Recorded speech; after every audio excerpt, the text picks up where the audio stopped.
Dipersembahkan oleh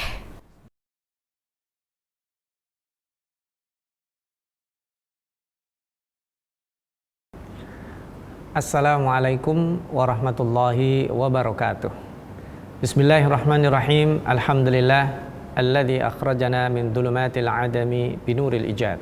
Allahumma salli wa sallim wa barik ala nabiyyina Muhammadin sallallahu alaihi wasallam sayyidil amjad wa ala alihi wa ashabihi wa man tabi'ahu ila yaumil ma'ad. Amma ba'd. Para pemirsa TV-mu yang berbahagia, salihin salihat para pecinta Al-Qur'an, kembali berjumpa di serial Tafsir Al-Azhar. InsyaAllah kita akan membersamai Buya Hamka dalam menadabburi ayat-ayat Al-Quran. Dan InsyaAllah pada kesempatan kali ini kita akan menadabburi surat Al-Baqarah ayat ke-40 sampai ke ayat 46 yang InsyaAllah berbicara tentang Bani Israel. Saya bacakan ayatnya dulu. A'udzu billahi minasyaitonir rajim. Bismillahirrahmanirrahim. Ya bani Israil adhkuru ni'mati allati an'amtu 'alaikum wa awfu bi'ahdi ufi bi'ahdikum wa iyaya farhabun. Wa aminu bima anzaltu musaddiqan lima ma'akum wa la takunu awwala kafirin bih. ولا تشتروا بآياتي ثمنا قليلا وإياي فاتقون ولا تلبسوا الحق بالباطل وتكتموا الحق وأنتم تعلمون وأقيموا الصلاة وآتوا الزكاة واركعوا مع الراكعين أتأمرون الناس بالبر وتنسون أنفسهم وأنتم تتلون الكتاب أفلا تعقلون واستعينوا بالصبر والصلاة وإنها لكبيرة إلا على الخاشعين الذين يظنون أنهم ملاقو ربهم وأنهم إليه راجعون. Sadaqallahul Azim.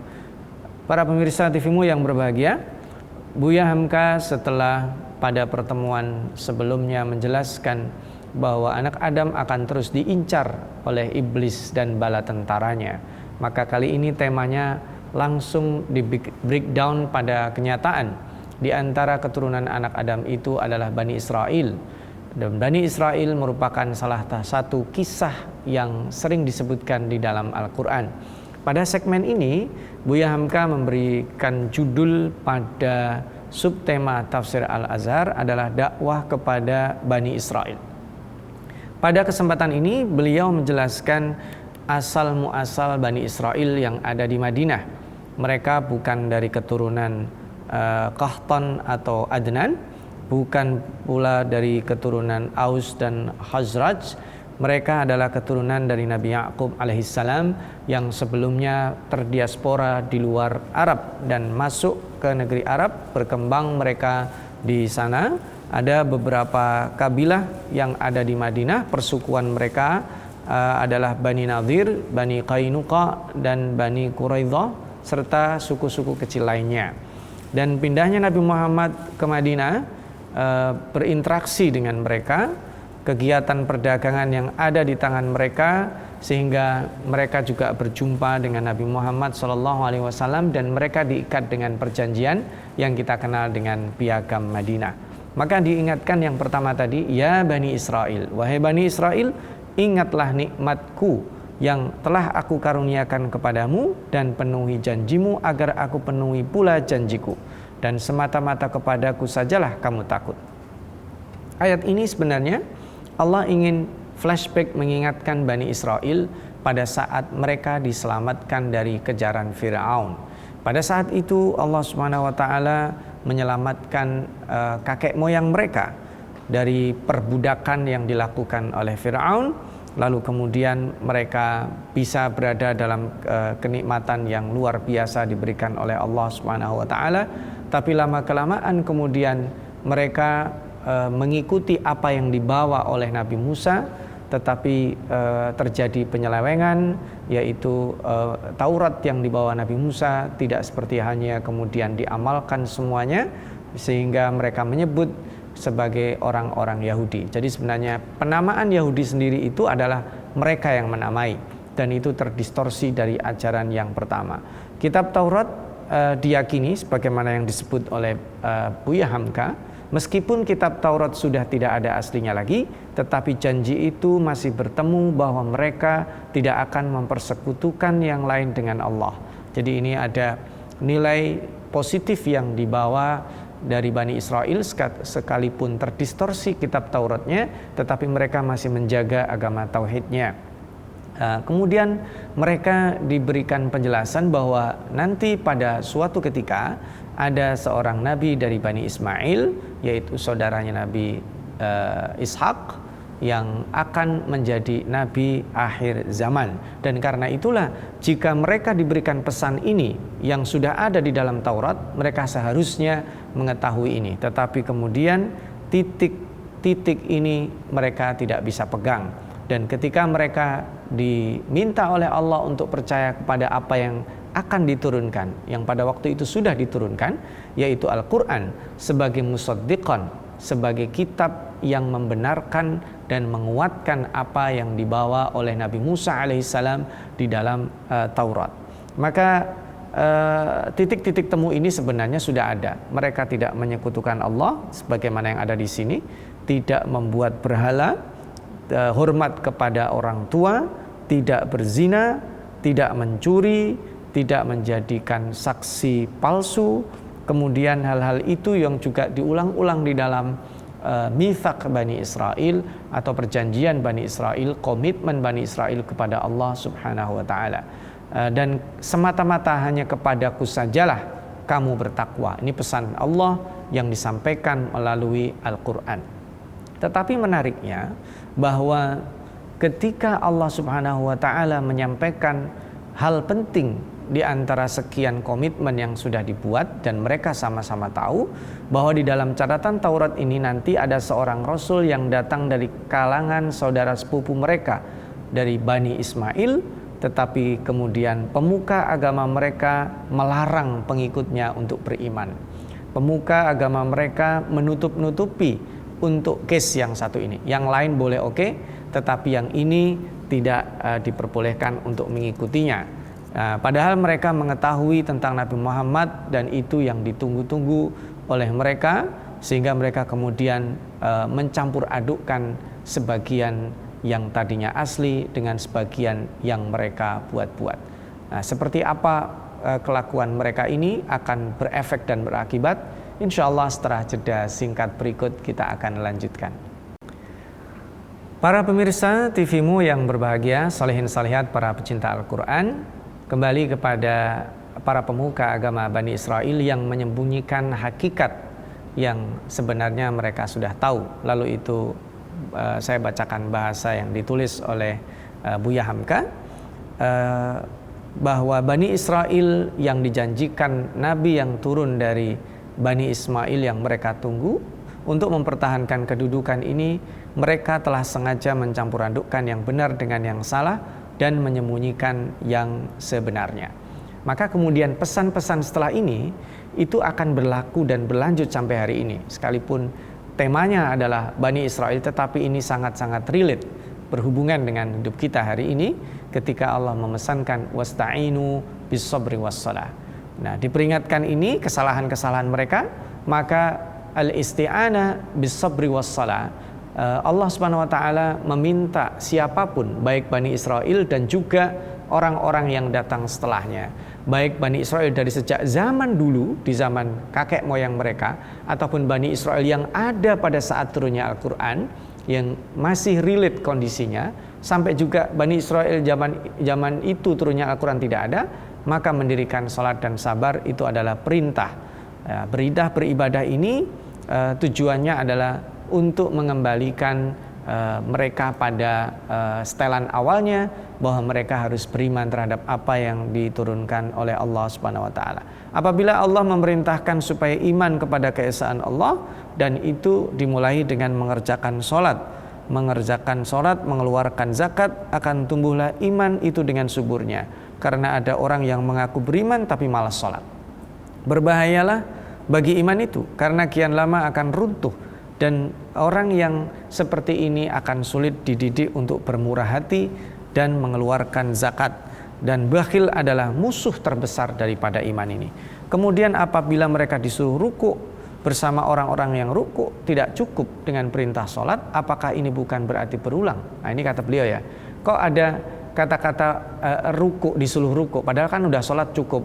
Ini bukan pengulangan, karena ada orang yang faham bahwa aku sudah sholat sendiri di rumah, tidak perlu lagi bercampur dengan orang lain. Itulah yang salah. Sholat sendiri belum sempurna, tetapi rukuklah bersama orang-orang yang ruku, bawalah diri ke tengah masyarakat, pergilah berjamaah. Maksud yang kedua, arti ruku adalah khusyuk. Jangan hanya sholat asal sholat, mencukupi kebiasaan sehari-hari. Subhanallah.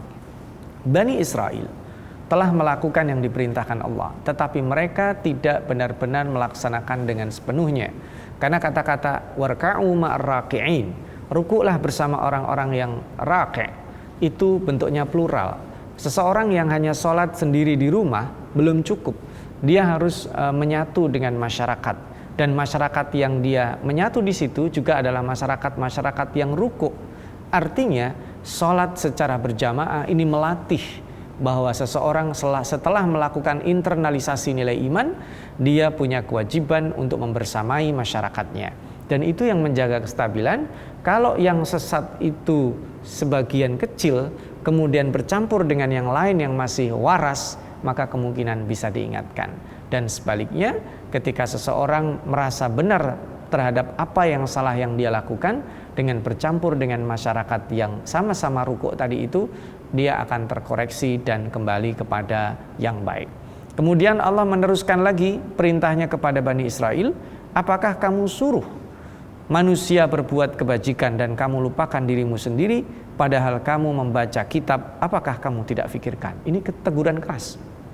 Teguran keras buat pendeta dan pemuka-pemuka agama mereka yang sangat-sangat luar biasa faham mereka apa yang mereka baca, tetapi kemudian mulut mereka keras mempertahankan apa yang selama ini mereka yakini, padahal mereka membaca kitab. Ini saya bacakan ya, hafal nomor ayatnya, ingat pasalnya, bahkan salah titik dan salah baris sedikit saja mereka tahu. Subhanallah. Tetapi apa isi intisari dari kitab itu? Apa maksud sejatinya? Tidaklah mereka mau mengetahui dan tidak mereka fikirkan. Itulah penyakit pemuka agama yang mereka sebut ahbar atau pendeta-pendeta. Dengan keras mengoyak mulut mempertahankan apa yang mereka katakan agama, padahal sudah tinggal hanya mempertahankan kata saja. Tetapi tidak ada faham mereka sama sekali apa yang dimaksudkan, karena mereka sangat sempit dan fanatik di dalamnya. Maka ketika Allah Subhanahu wa taala mengatakan wasta'inu bis-sabri was-shalah, sesungguhnya dengan mempertahankan salat dan sabar ini adalah dalam rangka mereka mengembalikan kalbu mereka, lembut dalam menerima kebenaran, tabah dan tahan dari gelombang yang tadi diingatkan di awal pertemuan. Masih ada kelanjutan dari musuh besar Bani Adam, yaitu iblis yang senantiasa mengintai anak-anak Adam. Orang yang berpadu antaranya sabar dan sholatnya akan jernih hatinya dan besar jiwanya, serta dia tidak akan rintang dengan perkara-perkara kecil dan tetek bengek. Percobaan yang harus kita tempuh dalam menyeberangi kehidupan kadang sangatlah besar, sehingga jiwa harus kuat dan pendirian harus kukuh. Ini makna wasta'inu bis sabri was shalah ini penting, karena al-isti'anah terhadap sabar dan sholat ini akan menghasilkan. Hasilnya apa? Hasilnya adalah mengembalikan seseorang. Karena begini, sholat secara khusyuk itu tidak mudah. Dan makanya disebutkan wa innaha lakabiratun illa 'alal khashi'in. Ini sangat berat kecuali bagi orang-orang yang khusyuk. Khusyuk itu apa? Buya Hamka mengartikan khusyuk artinya tunduk, rendah hati, insaf bahwa kita adalah hamba Allah.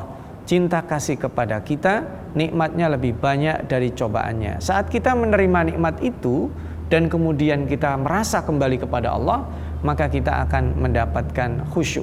Jika datang percobaan Allah, bukanlah kita menjauhi, tapi seharusnya kita tambah mendekatinya. Karena kekhusyuan itu akan mengakibatkan seseorang semakin dekat, dan saat itu sholat dan sabar akan sangat mudah dilakukan. Kaum muslimin dan muslimat, para pemirsa TV-mu yang berbahagia, di ayat terakhir ayat 46 ini, orang-orang yang bisa khusyuk itu perlu dipacu. Siapakah mereka? Mereka adalah orang-orang yang percaya bahwa mereka akan bertemu dengan Tuhannya. Dan kenapa Allah Subhanahu wa taala di sini menggunakan redaksi yadhunnun? Adzan itu bukanlah hanya bersifatnya mengira-ngira yang tidak pasti. Lalu bagaimanakah secara kebahasaan arti dzan itu, dan kenapa ini disebut mempercayai? Para pemirsa TV-mu yang berbahagia, kita hold dulu, setelah sejenak kita break dengan jeda yang berikut ini. Para pemirsa TV-mu yang berbahagia, salihin salihat, para pecinta Al-Quran, tidak mudah untuk khusyuk di dalam sholat. Dan orang-orang yang khusyuk di dalam sholat, di sini dikatakan alladzina yadhunnuna annahum mulaqu rabbihim, yaitu orang-orang yang yadhunnun.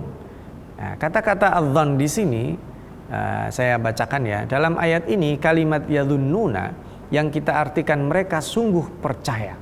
Ya, pokok ambilan kalimat dzan yang menurut arti asalnya adalah berat pikiran kepada satu jurusan dan belum yakin benar. Hasil ijtihad di dalam orang mujtahid menetapkan suatu hukum, tidaklah ada yang yakin, melainkan dzan saja. Kalau yadhunnuna dalam ayat ini kita artikan orang-orang yang telah berat sangkanya bahwa dia berjumpa Allah, niscaya tidaklah kena masuk iman. Sebab seorang mukmin wajiblah yakin bahwa hari akan kiamat dan dia akan mempertanggungjawabkan amalnya di hadapan Tuhan. Di dalam ayat 4 dari surat 2 Al-Baqarah dijelaskan sifat orang bertakwa adalah percaya pada hari kiamat. Oleh sebab itu, kebanyakan ahli tafsir memberi arti yadhunnuna adalah mereka sungguh-sungguh percaya. Ya, jadi di sini menarik ya. Beliau mengambil akar kata dzan. Dzan itu kan mengira, yang tadi, tapi perkiraan yang akan yakin benarnya, tapi belum yakin. Ya, saya kira saya akan bertemu Anda hari ini. Itu namanya dzan, belum yakin akan betul-betul ketemu. Sedangkan dzan di sini kalau diartikan seperti itu, maka dimensi keimanannya kurang. Maka dari itu jumhur mufassirin, sebagaimana yang beliau katakan tadi, lebih condong mengartikan bahwa dzan di sini adalah bimakna yakin. Kenapa demikian? Beliau menyitir juga. Ibnu Jarir dalam tafsirnya, ini beliau nukil ya, orang Arab kadang menamai yakin itu dengan dzan, sebagaimana juga mereka pernah menamai gelap dengan sodafah, yang dinamai juga terang dengan sodafah. Orang yang meminta meminta tolong kepada mereka namai sarikh, sedangkan orang yang tempat memohon pertolongan kadang-kadang mereka juga namai sarikh. Dan ada lagi beberapa perumpamaan dalam hal yang lain. Jadi biasa orang Arab mengatakan dzan itu adalah yakin, dan di sini itu yang lebih rajih dan lebih tepat, bahwa orang-orang yang yakin akan ketemu Allah, salatnya pasti khusyuk. Dan ini menarik karena nanti dikunci wa annahu ilaihi raji'un, bahwa dia akan kembali kepada Allah. Orang yang yakin dia akan kembali, maka dia akan sungguh-sungguh. Sederhananya begini, seorang laki-laki yang menjadi tulang punggung keluarganya, pada saat dia keluar rumah dan dia mengira akan pulang ke rumahnya kembali, itu kan perkiraan yakin. Seyakin-yakinnya saya akan pulang hari ini, membawa oleh-oleh untuk anak saya, membawa rizki untuk istri saya, untuk orang-orang yang ada di rumah saya. Itu tidak mirip sih, tetapi ini untuk mendekatkan visualisasinya. Orang yang yakin dia akan pulang di petang hari, dia akan betul-betul menyiapkan bahwa dia akan memberikan kepada anak dan istrinya. Keyakinan itulah yang akan membuat dia bersungguh-sungguh pada saat dia keluar, karena dia akan kembali. Tapi tahukah kita bahwa kembalinya dia ke rumah itu bukan sesuatu yang pasti. Tidak ada yang tahu. Di tengah jalan bisa jadi terjadi kecelakaan, dia justru tidak ke rumah, tapi ke rumah sakit. Atau di tengah jalan ada sesuatu urusan sehingga dia harus tertunda pulangnya. Karena ada satu hal yang lain, dia harus pulang lebih cepat, sehingga dia mungkin tidak membawa apa yang diharapkan oleh keluarganya. Maka sesungguhnya itu sesuatu yang di luar perkiraan. Tapi dia hanya yakin bahwa dia ketemu Allah, itulah yang akan membuat seseorang menjadi khusyuk di dalam sholatnya. Dan inilah beliau juga menyitir Imam Ghazali mengatakan ya, dan ditulis oleh Buya Hamka, jika kamu berdiri sholat, hendaklah sebelum takbir kamu ingat seakan-akan itu sholatmu yang terakhir. Mungkin nanti engkau akan mati sebab engkau khusyukkan hatimu menghadap Tuhanmu. Inilah seruan-seruan Bani Israel untuk mengembalikan mereka pada pangkalan agama yang sejati. Nah, yang terakhir daripada kata berat sangka yang diartikan di dalam banyak ayat-ayat Al-Quran yang beliau sitir, memang terdapat 2-3 kali di dalam Al-Quran kata dzon yang artinya yakin, seperti surat Al-Haqqah ayat 20, kemudian juga terdapat surat Al-Isra 101 dan 102. Ini dzon yang artinya yakin. Maka dengan keluasan ilmu Buya Hamka ini, kita bisa tahu luar biasanya manhaj yang beliau padukan antara mengambil pendapat para ulama yang kemudian beliau kontekstualisasikan. Para pemirsa TVmu yang berbahagia, ada poin penting yang kita bisa ambil sebagai takeaway lesson, pelajaran dakwah kepada Bani Israel di ayat-ayat yang kita tadabburi hari ini, yaitu Bani Israel mengetahui kebenaran, tetapi kemudian mereka menyembunyikan fakta bahwa akan datang Nabi akhir zaman dan mereka mengetahuinya.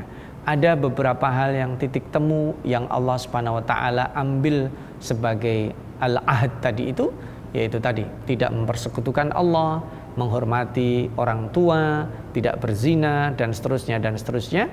Mereka bisa melakukan itu, tetapi satu poin yang mereka berat adalah mengimani Nabi Muhammad SAW yang merupakan keturunan dari Bani Ismail.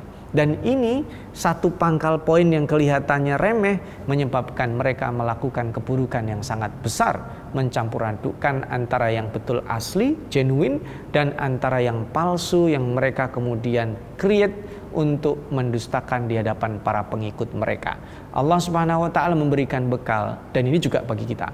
Ketika kita ada fokus sesuatu yang tidak benar, itu akan merusak demi satu kepentingan tertentu, dan cara mengembalikan itu satu, wasta'inu bis-sabri was-shalah.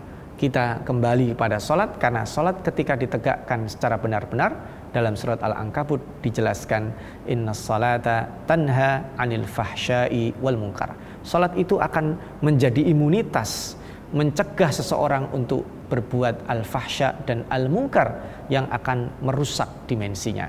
Dan ini akan menjadi berat kecuali bagi orang-orang yang khusyuk. Salat yang hanya merupakan gerakan saja itu tidak akan berpengaruh banyak. Tapi salat yang khusyuk akan mengakibatkan seseorang bisa kembali ke pangkalan agama sejati, kata Buya Hamka tadi. Dan karena itulah harus dengan ada trik, salah satunya adalah mempercayai jika nanti benar-benar dia akan berjumpa dengan Allah Subhanahu wa taala, zat yang memerintahkannya untuk melakukan salat. Mudah-mudahan kita dijadikan hamba-hambanya yang mampu khusyuk di dalam salat, menghadirkan Allah dalam salat, dan mendapatkan efek imunitas di dalam salat kita, sehingga kita terjaga dari terdistorsi dan terdistrak dari tujuan hidup kita. Itu saja, mudah-mudahan bermanfaat. Aqulu qauli hadza, nasrum minallah wa fathun qarib wa basyiril mu'minin. Wassalamualaikum warahmatullahi wabarakatuh.